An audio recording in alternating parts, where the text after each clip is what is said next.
guys, welcome back to my channel. So if things are looking a little bit weird, I'm just gonna tell you. I got a new camera and I got some new lighting, but I don't know how to use any of it. And my friend that usually helps me with all this stuff has not come to help me, so I don't know what the hell I'm doing. So if this kind of stuff looks weird, I'm sorry. Maybe it's a good thing that I'm not doing makeup stuff right now because I don't even know what this looks like. Anyways, I am here today to do another recap of the 2-night Bachelorette. This is gonna be like a seriously tiny mini recap because there were 2 nights of this show. I don't want to keep you for 20 minutes and I don't really want to be talking for 20 minutes. I doubt you guys really want to be listening to me for that long. We're just gonna hit the key points of this crazy week and gossip about Lee. All right, let's get started. As you guys remember, we left off where Kenny took Lee outside because he's just done with him. I don't blame Kenny. Like I said in the last recap, I feel like I would have taken Lee and just like thrown him over in the ocean because he is a little shit stirrer. Meanwhile, Bryan is just sweet talking Rachel, and I like Bryan. Bryan is definitely one of my top 5, but I almost feel like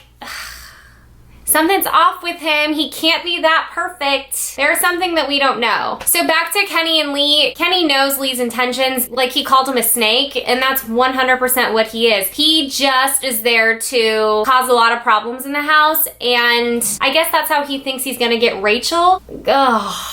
Oh my god. I really cannot stand Lee. Bryan ends up getting the rose and Kenny congratulates Bryan. And so when he congratulates Bryan, he also throws in this snide little insult to Lee, which I don't blame him. You know what? Lee is a troublemaker, and I feel like if Kenny's not gonna call him out, who's gonna call him out? Lee even made a comment in one of his interviews that he said he was there to mess with everybody. Really? I'm sure Rachel's gonna feel really good about that one. When it came time to the one-on-one, she took Jack. To be honest, you guys, I forgot Jack even existed. I didn't even know he was still on the show.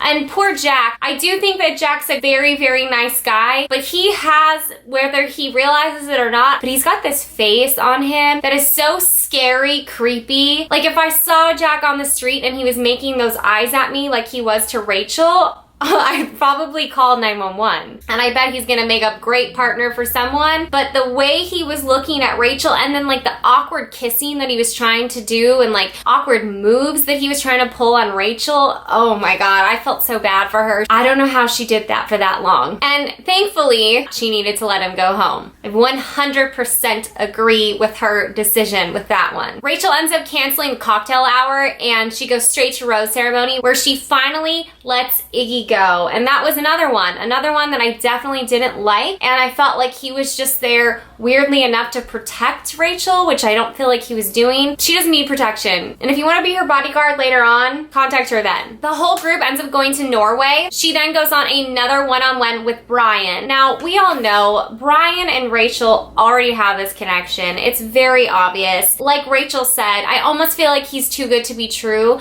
Like, there is something that we don't know about Bryan because he just seems too nice and he seems too together. I think he's the oldest one out of the group. He's 37. She said something like, "You're such a catch. Why are you single?" I totally get where Rachel's coming from. I would be suspicious too. They go on this terrifying date where they're propelling from, I don't know how many feet they said it was, but let's just say it was high as hell, and they kiss mid-air and it's very romantic. Bryan is gonna go very far in this season, if not win, I don't know. He's definitely gonna be, I would say, in the last 3 guys to choose from. Then it comes time to the group date and the guys go and play handball. During this group date, we see Josiah really lay it on heavy on Rachel, almost to the point where I was cringing because I'm like, I really liked you, Josiah, and you're being too much right now. Way too much. And you could read it on Rachel's body language. She wasn't feeling it either. Kenny FaceTiming with his daughter. Oh my gosh, Kenny is just such a sweet guy, and I think he has so much love for his family. All he wants to do is find a really good woman to introduce his daughter to and just have that motherly figure. Kenny's so sweet.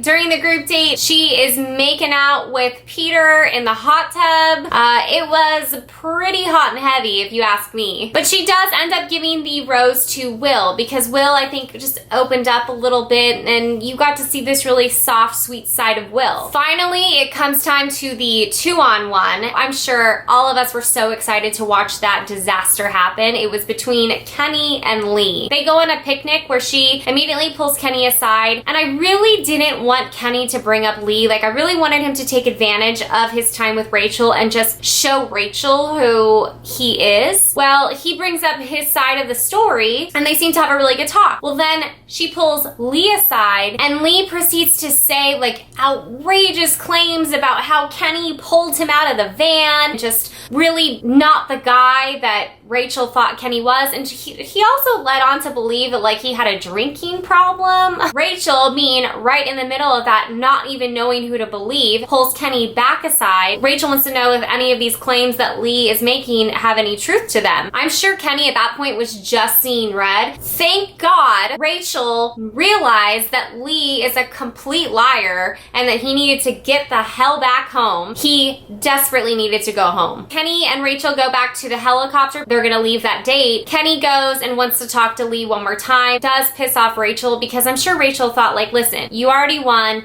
Lee's going home. Do you really need to talk to him anymore? What more do you need to say to him? I do agree with Rachel though, that would have pissed me off too. So once Kenny and Rachel are alone, Kenny expresses himself and he says how honest and genuine he is. And Kenny does admit to being a little bit more verbal. He says he doesn't hold stuff in. He likes to express his love. He wants to bring a really good woman around his daughter. I love how he is with her. He's constantly FaceTiming her and he's bawling because he misses his daughter so much. I feel like Kenny really does have his priorities in check. When it comes time to the rose ceremony, she does let go Josiah and Anthony. I kind of get why she let Josiah go home after that weird interaction they had. It's time for another one-on-one, and she takes Eric out. Eric is so playful and fun, and I just feel like his and Rachel's personality mesh so well together. He just seems so lighthearted. Eric really opens up to Rachel when they're having dinner, and he lets her know that this is definitely a new feeling for him, that growing up he didn't receive a lot of love and that his mom was not very loving towards him. So this whole connection with Rachel is something super exciting and new, and I just think that that takes an extremely strong individual to open up about that and then to realize the difference and want something different for the future. And of course, he had to get a rose.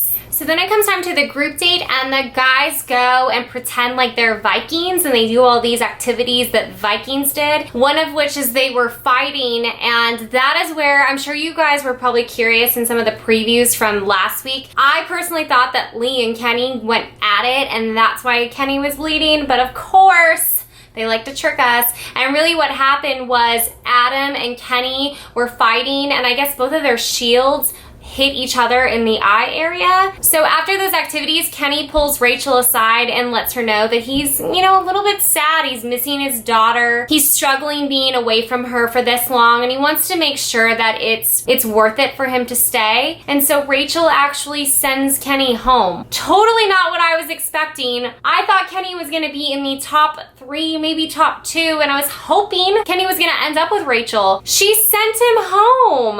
Let me know down below if you guys are really sad about Kenny leaving too. Then there is one more one-on-one date. There was a lot that went on in these past 2 episodes. Will gets the chance to go on a one-on-one date. Their date was just such a flop. I just felt like they were really good buddies. Felt like maybe they were roommates. I didn't really see much of a love connection. Rachel commented on it a couple times where she said there was the perfect opportunity for them to kiss, and he just kind of stood there. I almost feel like he's maybe a little bit too shy. There was just something weird between Will and Rachel. Will does not get a rose though, and she does let Will go home. And then there's one more rose ceremony, and Alex, who I know a lot of you guys liked, ended up going home. However, I am very excited about some of the guys that are still on the show. I definitely like Eric. I do like Bryan. I do like Peter. Who else do I like? I'll let you guys know my top 5 down below. Let me know what you guys thought about this past week. Let me know everyone's top 5 down below. Let me know if you guys are excited that Lee is finally gone. I bet you anything all the guys had celebrated when they saw he left. As always, thank you guys so much for watching. If you guys are not subscribed to my channel, make sure you subscribe, because I post videos at least once a week. Usually Wednesdays, sometimes Thursdays. We'll keep it at that. And I will see you guys all next week. Bye.